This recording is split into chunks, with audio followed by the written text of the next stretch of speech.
শেখ হাসিনার সরকার ক্ষমতাচ্যুতের ১.৫ মাসের মাথায় শুরু হচ্ছে জাতিসংঘের সাধারণ পরিষদের অধিবেশন। সেখানে প্রথমবারের মতো প্রতিনিধিত্ব করবেন অন্তর্বর্তী সরকারের প্রধান ড. মোহাম্মদ ইউনূস। বিশেষজ্ঞদের মতে এই সম্মেলনে বিশ্ব দরবারে বাংলাদেশকে নতুনভাবে তুলে ধরার বিশাল সুযোগ রয়েছে।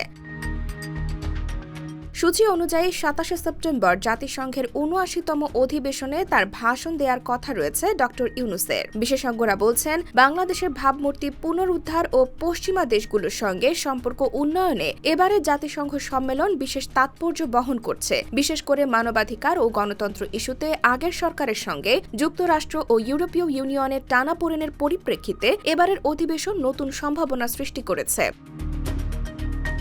বাংলাদেশের পররাষ্ট্র উপদেষ্টা মোহাম্মদ তৌহিদ হোসেন এই অধিবেশনকে বাংলাদেশের জন্য বিশ্বসভায় নতুন পদচারণা এবং বিশাল সুযোগ হিসেবে বর্ণনা করেছেন। বাংলাদেশের জাতিসংঘের সদস্যপদ প্রাপ্তির ৫০ বছর পূর্ণ উপলক্ষে ২৪ সেপ্টেম্বর জাতিসংঘের সদর দপ্তরে বাংলাদেশ একটি উচ্চ পর্যায়ের রিসেপশন আয়োজন করেছে, যেখানে বিভিন্ন দেশের প্রতিনিধি দলের প্রধান, জাতিসংঘের শীর্ষ কর্মকর্তা, কিছু সরকার বা রাষ্ট্রপ্রধান অংশ নেবেন বলে আশা প্রকাশ করেন তিনি।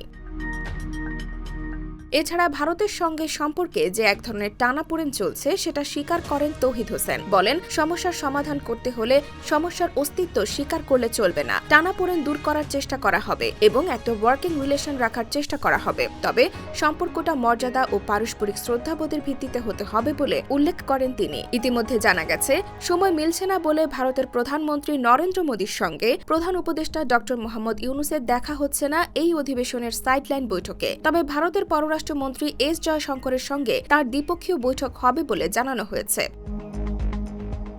সাবেক রাষ্ট্রদূত এম হুমায়ুন কবির ধারণা করছেন, এবারের অধিবেশনে অন্তর্বর্তী সরকার ক্ষমতায় আসার প্রেক্ষাপট, এই মুহূর্তে কি চ্যালেঞ্জ মোকাবেলা করতে হচ্ছে, ভবিষ্যতে তারা কি করতে চান, এই বিষয়গুলো আন্তর্জাতিক সম্প্রদায়ের কাছে তুলে ধরা হতে পারে। এসব তথ্য জানিয়ে একটি প্রতিবেদন প্রকাশ করেছে গণমাধ্যম বিবিসি বাংলা।